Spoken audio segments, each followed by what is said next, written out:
What if your power was too dangerous to control?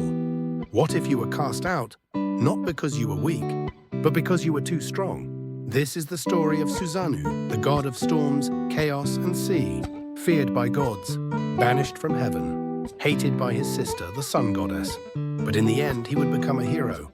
Susanoo was born from the breath of Izanagi during his purification. While Amaterasu came from his eye and Tsukuyomi from the other, Susanoo was wild from the start, embodying the untamed forces of wind and sea.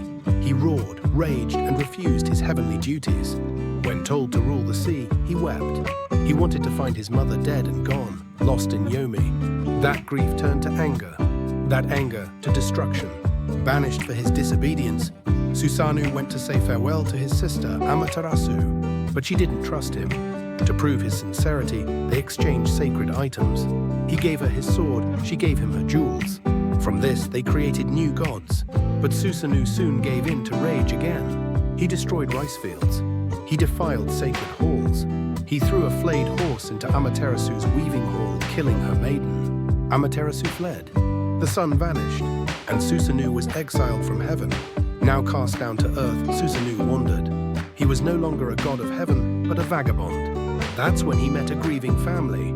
Their daughters had been eaten one by a horrific serpent, Yamata no Orochi. 8 heads, 8 tails, eyes like burning lanterns, a monster of chaos. Susanoo saw a chance for redemption. He devised a plan. He brewed massive vats of sake and laid a trap. The serpent came. It drank. It stumbled. It fell. Susanoo struck with his sword head after head. 8 swings. 8 deaths. Inside the final tail, he found a sword. A divine weapon, Kusanagi no Tsurugi, the grass-cutting sword. This sword would become one of the 3 sacred treasures of Japan. After slaying the beast, Susanoo married the family's last daughter, Kushinada Jaime. He built a palace. He began anew. The once feared storm god had found peace. Susanoo represents chaos, but also the potential for change. He was flawed, destructive, but also courageous. A savior when it mattered most. His sword, the Kusanagi, is still a symbol of divine authority in Japan. His story teaches us redemption is possible even for the most broken.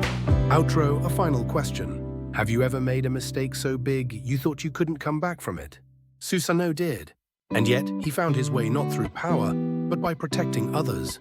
Can chaos become a hero? In this myth, it already did. If you enjoyed this legend, subscribe to Hope Reactor. Next episode, the silent moon Tsukuyomi, the god of twilight, and the mystery of why night and day never meet. See you in episode 4, Tsukuyomi, the moon alone.